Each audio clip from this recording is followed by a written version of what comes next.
네, 대통령의 내란 혐의를 수사 중인 공수처가 이르면 오늘 체포영장을 집행할 것이라는 전망이 나오는 가운데 대통령실 경호처가 과연 체포 시도에 협조할지 주목받고 있습니다. 네, 한편 법원이 윤 대통령에 대한 체포영장에 형사소송법 110조와 111조 적용을 예외로 한다는 문구를 적은 것으로 알려져 논란이 일고 있는데요.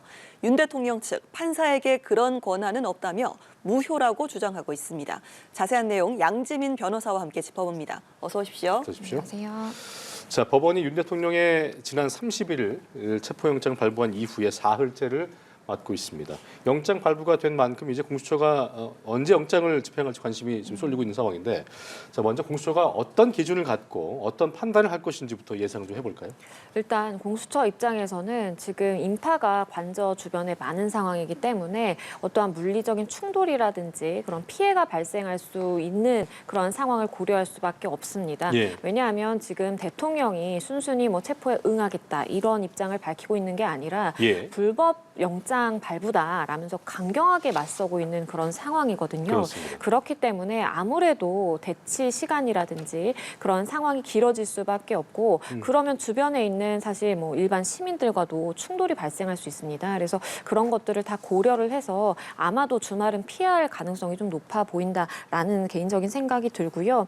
일단 지지단체들의 안전이라든지 그리고 경호처와도 물리적인 충돌이 만약에 발생하더라도 실제 뭐 누군가 다친다라든지 사상자가 발생하는 그런 정도의 이제 충돌은 피해야 되는 것이 숙명이기 때문에 그래서 사실상 그 날짜를 두고 고민을 하고 있는 것으로 보입니다. 예, 그런데 이 체포 수색영장이 발부된 내용이 지금 논란인데 아까 말씀드린 것처럼 형사소송법 110조와 111조 적용을 예외로 한다라는 문구가 지금 논란이잖아요. 이게 공조수사본부가 영장을 청구할 때는 없던 내용이고 법원의 판단으로 작성이 된 것으로 알려졌는데 경호처를 의식한 것으로 판단이 됩니다만 흔한 일은 아닌 거죠? 흔한 일은 아닙니다. 왜냐하면 대통령에 대한 현직 대통령에 대한 체포영장을 발부가 된다라는 그 사안도 정말 이례적이고 과거에 네. 없었던 일이기 때문에 판사도 많이 이제 고심을 한 것으로 보입니다. 왜냐하면 본인은 어쨌든 체포의 가능성 그리고 영장 집행의 가능성을 염두에 두고 필요하다라고 해서 발부를 하는 것입니다. 예.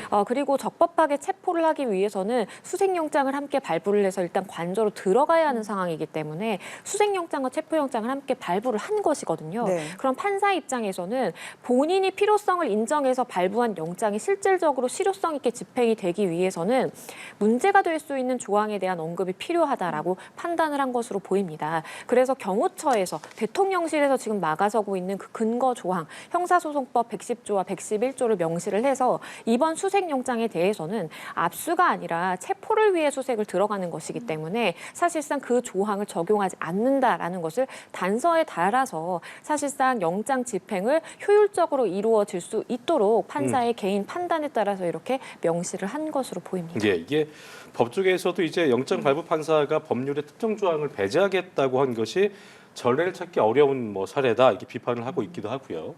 윤석열 대통령 측도 형사소송법 어디에도 판사에게 그러한 권한을 부여하지 않고 있다. 사법 신뢰를 침해하는 매우 중대한 사안이라면서 헌재의 권한쟁의 심판도 청구할 것을 예고하고 있는데 영장 발부 법원이 판단한 이 형사소송법 예외를 놓고 법적 다툼이 좀 일어날 가능성 어떻게 봐야겠습니까? 일단 지금 형사소송법 110조와 111조는 그러니까 군사상의 비밀이라든지 아니면 공무원의 직무상의 비밀이 이제 있는 그러한 공간에 대해서는 그 관리자의 승인을 받아서 영장 집행을 해야 된다라는 내용입니다. 그렇죠. 그런데 경호처가 지금 이 근거를 들어서 실질적으로 압수수색에도 응하지 않았고 어떠한 자료를 제공을 한 적도 없습니다. 즉 공무상의 기밀이라든지 그리고 군사상의 기밀이 대통령실에는 있기 때문에 그러한 것들을 외부로 반출할 수 없다라는 것이거든요. 그런데 이러한 압수수색 영장에 대해서는 그러한 자료를 제공하는 것이기 때문에 이렇게 근거 조항으로 드는 것이 타당하다라고 생각을 합니다.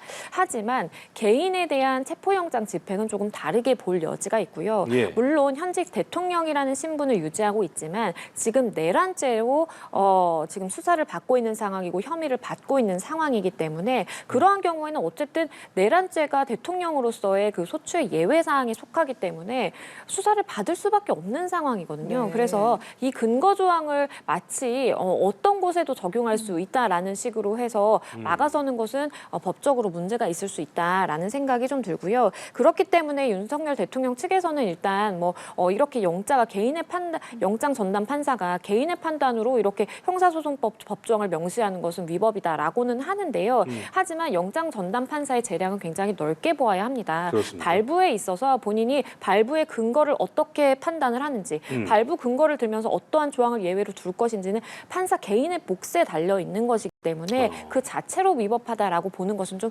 무리가 있고요. 그렇기 때문에 말씀드린 것처럼 영장 전담 판사의 입장에서는 실질적으로 영장의 집행을 유효하고 효율적으로 하기 위해서 그러한 단서 조항을 붙였다라는 생각이 듭니다. 예, 윤 대통령 측에서 말한 그 추가 권한쟁의 심판 청구를 두고도 이걸 할 수 있느냐를 두고도 해석이 엇갈리는 상황인데 일단 직무가 정지된 상황이기 때문에 대통령이 아니라 개인에게 체포영장을 발부한 것이다라는 지적도 나오거든요. 이게 청구인의 적격성 요건에 미달된다. 이 같은 내용은 어떻게 들으셨어요? 그러니까 지금 윤석열 대통령 측은 지금 권한쟁의 심판을 제기를 하겠다라고 예. 하는 이유가 윤석열 대통령이 현직 대통령의 신분인 것이고 국군 통수권자로서의 그런 권한이 있음에도 불구하고 이렇게 체포영장을 발부하는 것으로서 그러한 권한이 침해당했다라는 그러한 논리인 것입니다. 그런데 지금 잘 살펴봐야 되는 것은 그러한 국군 통수권이라는 것은 지금 탄핵 심판이 실질적으로 개시가 되면서 직무가 정지되고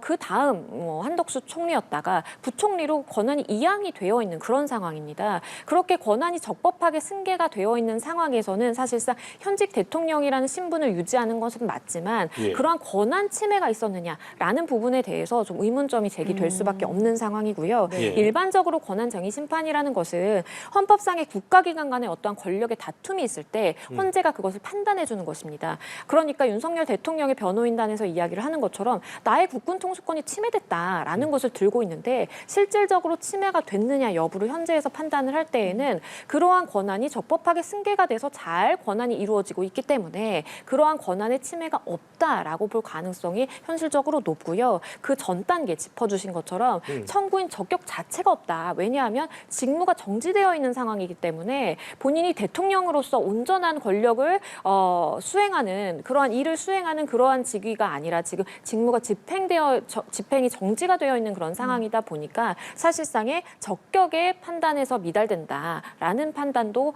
사실 가능합니다. 자, 법원의 이 같은 판단에 대해서 대통령 측이 불복 의사를 밝히면서 영장 집행이 이루어지게 된다면 저희가 쭉 짚어드린 대로 그 과정에서 충돌도 충분히 예상해 볼 수 있는 상황인데 일단 법원이 경호처가 막아서지 못할 예외 조항을 넣은 이상 경호처가 일단 어떤 판단을 하겠느냐도 관심인데요. 어떻게 좀 대응할 거라고 보세요?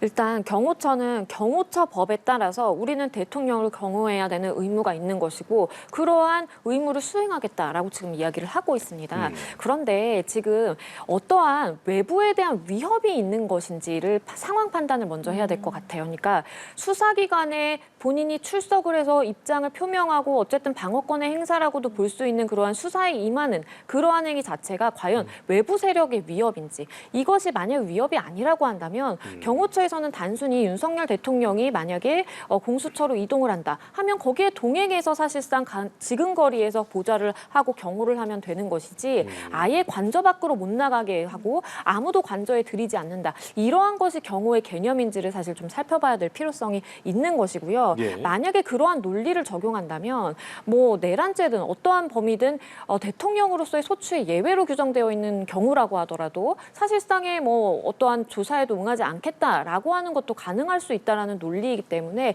이것은 법적으로 좀 충돌되는 부분이 있어 보입니다. 공수처가 이제 만약에 있을 경호처와의 충돌에 대비해서 영장 집행을 가로막으면 직무유기, 특수공무방해죄 등으로 처벌할 수 있다는 경고 공문을 경호처에 보내기도 했는데 자 그렇다면 실제 경호처가 철문을 열지 않는 것 이것만으로도 공무집행 방해에 해당될 수 있는 겁니까? 일단 뭔가 적극적인 그러한 행위력이 있어야 된다라고 판단이 되기는 합니다. 왜냐하면 법적으로 공무집행 방해에 해당하려면 폭행이나 협박을 수단으로 해야 하거든요. 그래서 단순히 수동적으로 뭐 막아선다라고 한다면 법적으로는 조금 의문이 있을 수가 있겠고, 다만 만약에 공수처에서 경찰의 협조를 통해서 사실상 그 내부로 진입을 가능해졌는데 그것을 물리력으로 적극적으로 막아선다라든지 하는 것은 문제가 될 수 있습니다. 그래서 사실 경호처에서도 당연히 경호법에 따라서 대통령을 경호하는 것이 의무인 것이 맞고 법에 따라서 행위를 해야 하는 것이지만, 하지만 지금 상황에서 어디까지의 범위가 본인 경호처에 허용된 범위인지를 우선적으로 판단을 하고 그에 따라서 행동해야 되는 필요성이 있는 겁니다. 예, 영장 집행을 하게 되면 이제 대통령 측은 어떻게 대응을 할지 이 부분도 좀 주목이 되는데, 뭐 앞서 관저 앞에도 좀 저희가 현장 연결해서 보여드렸는데 지금 뭐 탄핵 반대 집회 측의 대응 굉장히 좀 격렬한 것으로 보여지고 있는데, 어제는 또 윤 대통령 측에서 이쪽에다가 이제 A4 용지로 뭐 편지라고 해야겠습니까? 메시지를 전달하기도 했습니다. 이렇게 본다면 윤 대통령 측의 전략은 좀 어떤 거라고 보세요? 일단 윤석열 대통령이 저렇게 메시지를 낸 것은 어떠한 뭐 법적인 의미를 담았다라기보다는 정치적인 메시지라고 보입니다. 본인이 사실 법적으로만 따지자면 절차에 응하는 것이 맞고 본인도 법조인 출신이기 때문에 그래야 된다라는 것을 잘 인지를 하고 있을 것입니다. 하지만 지금 상황에서는 어떠한 법적으로 내가 대응을 하기보다는 이렇게 지지자들을 결집하고 정치적으로 대응해야 되는 순간이다라고 본인은 판단을 하고 있는 것 같아요. 그렇기 때문에 끝까지 싸울 것이다라는 메시지를 담아서 지지자들에게 인편으로 이렇게 전달을 한 것으로 보이고요. 본인이 생중계 유튜브를 통해서 이렇게 집회를 하는 것을 지지하는 것을 다 보고 있다라면서 이렇게 독려하는 메시지를 보내기도 했습니다. 네. 그래서인지 윤석열 대통령 관저 앞에서 사실 지지자들이 심야 집회까지 이어가면서 아무래도 체포영장을 집행하는 그 순간에는 격렬하게 아마 반대의 목소리를 뭐 표명을 한다라든지 아니면 막아선다라든지 그런 격렬한 행동이 있을 가능성이 굉장히 높아 보입니다. 그렇군요. 자, 오늘 오전에 국민의힘 당사에 폭발물을 설치했다는 협박 신고가 들어왔는데 실제 폭발물이 뭐 발견되지 않았습니다만 그만큼 사회적으로 정치 갈등이 좀 심화한 상황이라고 볼 수 있겠지요. 공수처가 인파에 몰릴 것에 대한 뭐 대비도 그렇고 그 과정에서 발생할 수 있는 물리적인 마찰 가능성을 염두에 두지 않을 수 없기 때문에 경찰에서 이 기동대 경력을 지원받는 문제도 협의 중인데 대통령 측이 이 기동대 지원도 위법이라고 밝혔더라고요. 실제 위법 사항이 되는 겁니까? 일단은 이 경찰 기동대의 지원을 받는다라는 것은 질서 유지의 목적으로는 충분히 가능하다라고 보입니다. 앞서서 계속해서 말씀을 드린 것처럼 체포영장을 집행하는 그러한 단계에서 격렬한 물리적인 충돌이 발생할 것으로 지금 예견이 되고 있는 상황이고, 그러한 상황을 오히려 그대로 놔두는 것이 경찰들의 직무유기라고 볼 수도 있겠습니다. 그렇기 때문에 기동대를 적절하게 투입을 해서 질서 유지를 위해서 어쨌든 그 상황을 관리하는 것이 경찰의 임무다라고 보이고요. 다만 윤석열 대통령 측이 지적을 한 것처럼 만약에 경찰이 이러한 영장의 집행의 주체가 돼서는 안 된다라는 것을 지적을 합니다. 그 부분은 일리가 있다라고 보입니다. 왜냐하면 공수처가 지금 영장 발부를 받아낸 것이고 영장을 집행하는 주체도 공수처가 맞습니다. 물론 공조수사본부가 꾸려져 있어서 내부적으로 입장 조율이 가능할지는 모르겠지만 경찰 기동대라든지 아니면 경찰이 그 주체가 되는 것은 법적으로 조금 문제가 있을 수 있겠다라는 생각은 들고요. 그렇기 때문에 공수처 입장에서는 다만 경찰의 기동대 지원을 받아서 질서 유지라든지 물리적인 충돌을 피하는 것은 꾀하되, 다만 영장을 실질적으로 집행할 때에는 공수처 인원이 투입이 돼서 공수처가 명확하게 주체가 돼서 영장 집행을 하는 그러한 방향으로 아마 생각을 하고 있을 것으로 보입니다. 일단 충돌이 벌어지지 않는 것이 중요한 것이기 때문에 기간 내에 수차례 그 기회를 좀 한번 봐서 영장 집행을 시도할 가능성은 있다고 봐야 되는 거죠. 그렇죠. 왜냐하면 한 번에 이렇게 영장 집행에 성공할 가능성이 좀 낮아 보이기도 합니다. 왜냐하면 뭐 상대방이라고 볼 수 있는 그 경호처 윤석열 대통령 측의 입장이 워낙 강경하기 때문에 그 입장이 협조의 입장으로 돌아서지 않는 이상 사실상의 충돌은 불가피해 보이고요. 그렇기 때문에 오늘이라든지 아니면 그 다음에 시기를 적절히 봐서 6일까지 어쨌든 영장이 유효하기 때문에 그 전에는 집행이 돼야 되고, 아니면 영장을 다시 발부받아야 됩니다. 그렇기 때문에 사실상 그 전에 계속해서 시도를 함으로써 영장 집행을 성공시키려고 노력을 하게 될 것으로 보입니다. 예, 기한 내 이제 6일까지 체포영장 집행이 예정대로 진행이 된다면요. 그 다음 절차는 이제 어떤 것들이 남아 있습니까? 일단은 지금 공수처에 가서 조사를 받게 될 것으로 보이고요. 본인이 체포된 상황에서 조사를 받는다라고 봐야 됩니다. 그래서 체포가 된 이후에는 48시간 이내에 이제 구속영장을 청구를 할 것인지를 결정을 해야 되고 네. 그 시한이 지나가면 그대로 석방을 해야 됩니다. 네. 그래서 일단은 체포영장에 따라서 체포가 되면 그 이후에는 서울구치소에 일단은 윤석열 대통령에 대해서 수감을 할 것으로 지금 계획은 세워져 있는데 이대로 될지는 조금 의문입니다. 왜냐하면 언급드린 것처럼 경호처도 강하게 막아설 가능성이 있고 예. 이 부분에 대해서 윤석열 대통령 측, 변호인단 측도 위법한 영장 발부에 의한 체포고 그것의 연장선상으로 서울구치소까지 가게 된다라는 것에 대해서 법적인 문제를 제기할 가능성도 있기 때문에 일단은 조사를 받고 그 이후에 어떻게 조율이 될지는 좀 봐야 되겠습니다. 자, 이런 상황에서 헌법재판소 움직임에도 속도가 좀 붙는 모습인데 신임 재판관 2명 임명으로 할인 체제가 좀 되면서 탄핵 심판 사건 심리에도 본격적으로 나설 것으로 예상이 되고 있습니다. 당장 내일이 2차 변론 준비 기일이잖아요. 어떤 논의가 좀 이루어지겠습니까?